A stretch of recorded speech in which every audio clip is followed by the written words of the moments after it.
दोस्तों, जिसकी जैसी सोच वह वैसी ही कहानी रखता है। कोई परिंदों के लिए बंदूक तो कोई परिंदों के लिए पानी रखता है। उस इंसान से कभी झूठ मत बोलिए जिसे आपके झूठ पर भी विश्वास हो। दुनिया के तानों से कभी नाराज मत होना। अनजान लोग तो हीरे को भी कांच का समझ लेते हैं। सच्चा रिश्ता एक अच्छी पुस्तक जैसा होता है, कितनी भी पुरानी हो जाए फिर भी शब्द नहीं बदलते। कामयाबी के दरवाजे उन्हीं के लिए खुलते हैं जो उन्हें खटखटाने की ताकत रखते हैं। जो लोग सब्र करते हैं या तो वह जीत जाते हैं या फिर सीख जाते हैं। जिंदगी में एक दूसरे के जैसा होना जरूरी नहीं होता, एक दूसरे के लिए होना जरूरी होता है। नमस्कार दोस्तों, धनी सेठ और एक गरीब आदमी की कहानी। दोस्तों, ये कहानी जानवर को भी इंसान बना सकती है। पत्थर की तरह मजबूत दिल रखने वाले की आंखों में भी आंसू आ जाएंगे।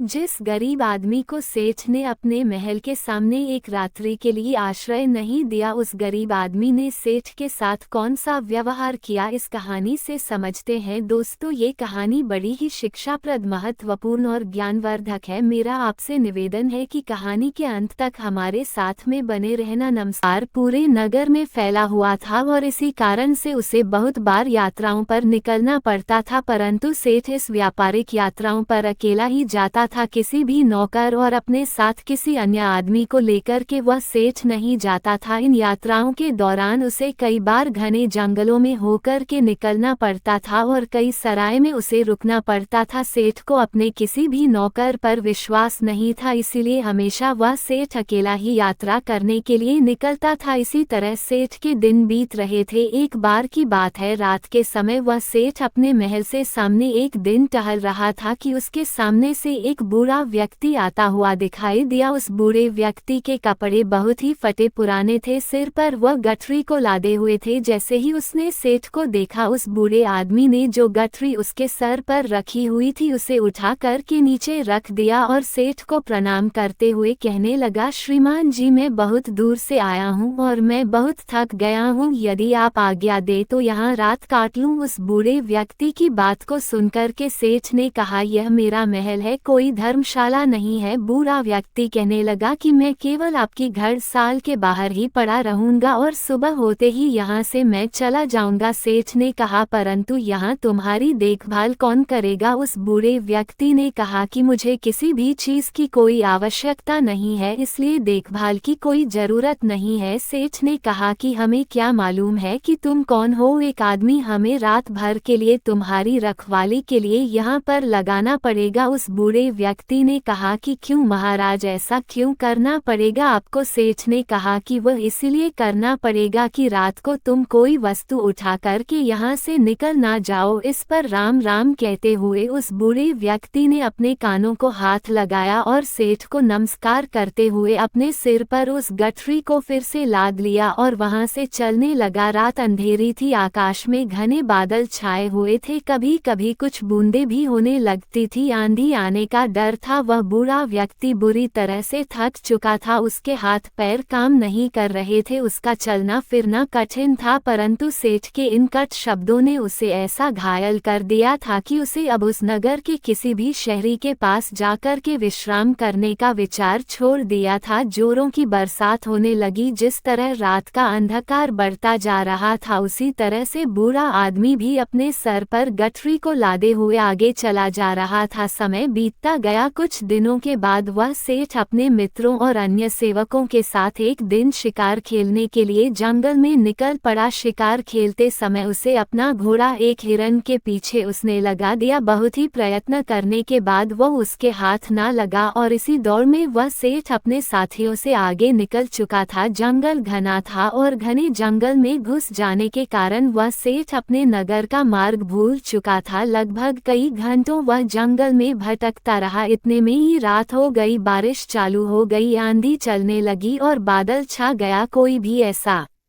व्यक्ति नहीं था जो सेठ की किसी भी प्रकार से कोई सहायता कर सकता था। बेचारा थक करके चूर चूर हो गया। जब उसे कोई रास्ता नजर नहीं आया तो वह एक वृक्ष के नीचे बैठ गया। आंधी इतनी जोरों से बढ़ने लगी कि जंगल के जो वृक्ष थे वह सब टूट टूट करके गिरने लगे। आंधी के कारण अंधेरा बढ़ने लगा, हाथ को हाथ नहीं दिखाई दे रहा था। प्रकृति के इस प्रकोप से घबरा करके सेठ का जो घोड़ा था वह अपने बचाव के लिए इधर उधर भागने लगा। घोड़े का मालिक इतना थक चुका था कि उसे होश नहीं था। थोड़ी देर के बाद आंधी जब कुछ कम पर थोड़ी थोड़ी बरसात होने से चारों ओर जो फैली हुई धूल थी वह बैठ चुकी थी। आकाश को साफ हो गया था। तब सेठ ने देखा कि उसका घोड़ा उससे वहां से जुदा हो चुका है। उस सेठ ने उस घोड़े को 000 देकर के खरीदा था और उस घोड़े से बहुत ही प्यार करता था। उसे पालने में उसने किसी तरह की कोई कसर नहीं छोड़ी थी। अब तो सेठ को घर पहुंचने की कोई भी उम्मीद नहीं थी। कहते कि सवेरा होने के आसपास रात का अंधकार बहुत बढ़ जाता है और इसी तरह आशा और सूर्य की किरणों के पहुंचने से पहले निराशा और दुख का अंधेरा भी बहुत अधिक हो जाता है। बहुत अधिक दुखी और निराश हो जाने पर उस सेठ को दूर से एक व्यक्ति आता हुआ दिखाई दिया। पहले तो उस व्यक्ति को देख करके वह सेठ सहम गया, कहीं ये कोई व्यक्ति चोर या डाकू न हो जो उसे आकर के उसे लूट ले। परंतु जब उस व्यक्ति ने सेठ के पास आकर के नमस्कार करते हुए अपने होठों की मुस्कान से सेठ के हृदय को निर्मल कर दिया, सेठ को बड़ी उम्मीद दिखाई दी, उसे आशा का प्रकाश दिखाई देने लगा। हंसते हुए उस व्यक्ति ने सेठ से कहा, आप इतने क्यों घबराते हैं? साथियों के बिछड़ने से, राह भटकने से और किसी की सहायता न मिलने से। कहते हुए सेठ ने अपनी सारी जो कहानी थी उस व्यक्ति को सुना दी। उस व्यक्ति ने जब सेठ की कहानी सुनी तो उसको सेठ पर दया आ गई और वह सेठ को लेकर के अपनी झोपड़ी में चला गया। वहां जाकर उसने बताया कि वह अपने पिता के साथ रहता है। जो भी रूखा सूखा भोजन हम लोग खाते हैं आप भी खा लेना और यहीं पर रुक करके विश्राम कर लेना। सेठ ने कहा कि परंतु मेरे घोड़े का क्या होगा? उस व्यक्ति ने कहा, सुबह होने से पहले मैं आपके घोड़े को किसी भी तरह से ढूंढ लूंगा। सेठ ने कहा कि वह कैसे ढूंढ, तुम बड़ा घना जंगल है, इतनी अंधेरी रात है, तुम कैसे ढूंढ सकोगे? उस व्यक्ति ने कहा कि मैं इस जंगल के कोने कोने से परिचित हूँ। सेठ ने कहा, तो क्या तुम मेरे साथियों को भी ढूंढ सकोगे? उस व्यक्ति ने कहा, यदि वे इस जंगल में हुए तो मैं अवश्य ही उन्हें ढूंढ निकालूं। इस उत्तर को सुनकर के उस अमीर सेठ को बड़ा ही संतोष हुआ, उसके मन में बड़ी उम्मीद जगी और इस तरह से वह सेठ पूरी तरह से निश्चिंत हो चुका था। वह अब भी सोया नहीं था कि उस व्यक्ति ने सेठ के सामने एक दूध का कटोरा ला करके रख दिया। सेठ ने कहा कि यह क्या है महाशय? उस व्यक्ति ने कहा कि सेठ जी यह हमारी बकरी का दूध है। सेठ ने कहा कि तुम्हारे पास कितनी बकरियां हैं? उस व्यक्ति ने कहा कि मेरे पास तो सिर्फ एक बकरी है। सेठ ने कहा, क्या एक बकरी इतना दूध दे सकती है या एक शेर से अधिक नहीं होगा? तुम भी पियो। उस व्यक्ति ने कहा कि नहीं, पिताजी ने कहा है कि आज का जो भी दूध है वह केवल अतिथि सेवा में लगाया जा सकता है, आज हम लोग दूध नहीं पेंगे। सेठ ने कहा कि ऐसा क्यों? उस व्यक्ति ने कहा कि हमारे यहाँ सबसे बढ़िया चीज दूध को समझा जाता है और अतिथि की सेवा में हम लोग इसको पेश कर देते हैं। मैं पिताजी का इकलौता पुत्र हूँ और दूध हमारे यहाँ सर्वोत्तम भोजन समझा जाता है। पिताजी ने यह आपकी सेवा में भेजा है। सेठ ने कहा कि तुम तो सचमुच देवता हो। सेठ की बात को सुनकर के वह व्यक्ति कहने लगा, नहीं सेठ जी, देवता तो बहुत दूर की चीज है, हम तो पूरी मानवता को भी नहीं अपना सके। उसकी बात को सुनकर के सेठ ने कहा, नहीं भैया, मानवता तो आप में कूट कूट करके भरी हुई है। इस तरह बातें करते करते वह सेठ सो गया। अपने अतिथि की सच्ची सेवा करने वाला वह व्यक्ति चुपके से उठा और हाथ में मसाल लिया और अपने अतिथि के घोड़े को ढूंढने के लिए वहां से वह चल दिया। ढूंढते ढूंढते वह सुबह के समय के आसपास ढूंढा। बहुत ढूंढने के बाद आखिर उसे घोड़ा मिल गया। वह अपने अतिथि का घोड़ा लाकर के अपनी झोपड़ी पर लौट आया। जब उसकी माँ ने देखा कि अतिथि का घोड़ा मिल गया है तो वह उठ करके घोड़े के लिए सारा डालने लगी। वह जानती थी कि घोड़ा जंगल से घास चर करके आया होगा, परंतु फिर भी उसने अतिथि के घोड़े की सेवा करना अपना परम कर्तव्य समझा। घोड़े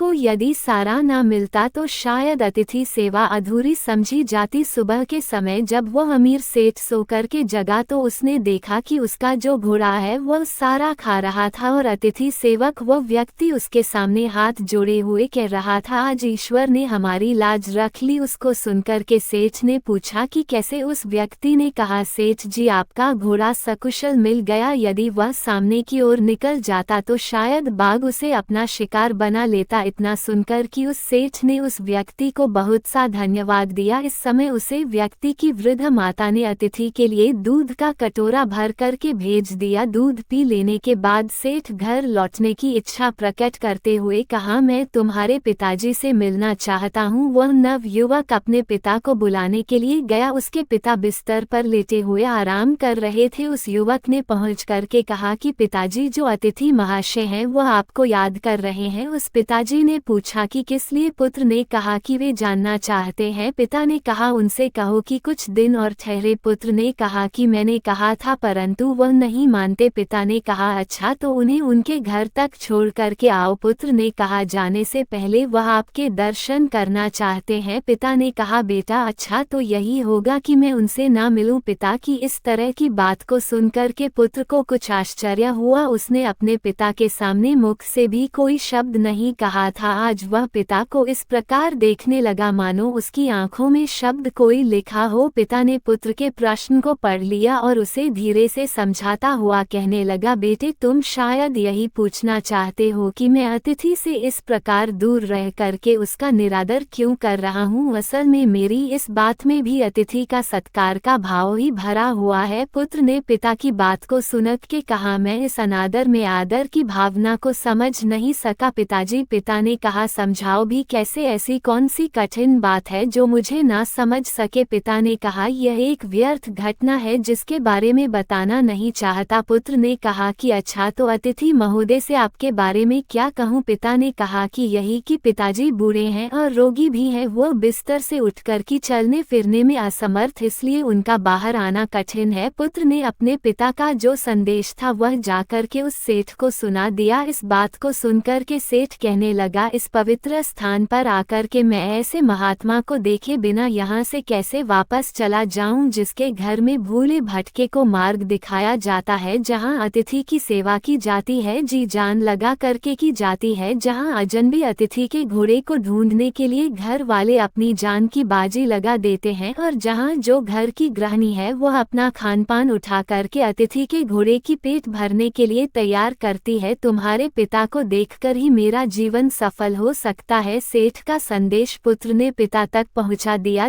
अब बूढ़ा क्या करता, उसे सेठ के सामने आना ही पड़ा। सेठ ने देखते ही पहचान लिया कि यह तो वही बूढ़ा है जो कुछ दिन पहले उनके महल के सामने सर पर गठरी उठाए हुए आया था। एक रात के लिए उसने आश्रय मांगा था और सेठ ने उसे चोर तक कह दिया था। कितनी दानव थी उसके दुर्व्यवहार में। इस वृद्ध के पुत्र ने अपनी मानवता का परिचय देकर के उस सेठ के हृदय को बिल्कुल बदल दिया था। अमीर सेठ हाथ जोड़ करके खड़ा हो गया और अपने दुर्व्यवहार के लिए उस बूढ़े व्यक्ति से क्षमा याचना करने लगा। बूढ़े व्यक्ति ने कहा, आपकी ओर से क्षमा याचना का प्रश्न ही पैदा नहीं होता है, क्योंकि मैं बाहर आकर के आपको उस पुरानी घटना की याद नहीं दिलाना चाहता था। आपके आग्रह को मैं टाल नहीं सका, इसीलिए मुझे यहाँ आना पड़ा। इससे शायद आपको बड़ा दुख हुआ हो, अतः मुझे आपसे क्षमा मांगनी चाहिए। सेठ ने कहा, कितना ऊंचा है आपका व्यक्तित्व। इतना कह करके वह अमीर सेठ उस वृद्ध के चरणों में गिर पड़ा। उसके नेत्रों से पश्चाताप के आंसू झर रहे थे, उसके होठ फड़फड़ा रहे थे, मानो वह यही कह रहे हो कि इस बूढ़े की झोपड़ी महलों से भी ऊंची है, क्योंकि जहां मानवता का निवास है। इसके बाद उस सेठ को सुरक्षित वह सेठ अपने घर में लौट आया। इस घटना के बाद उस सेठ का हृदय परिवर्तन हो गया। जहां कठोर हृदय वाला वह सेठ था, उसे किसी पर विश्वास और दया की भावना उसके मन में नहीं होती थी। वही सेठ बिल्कुल बदल चुका था। अब वह दीन और दुखियों की सेवा करता और उसके द्वार पर आने वाले जो भी अतिथि थे उनका पूरा स्वागत सत्कार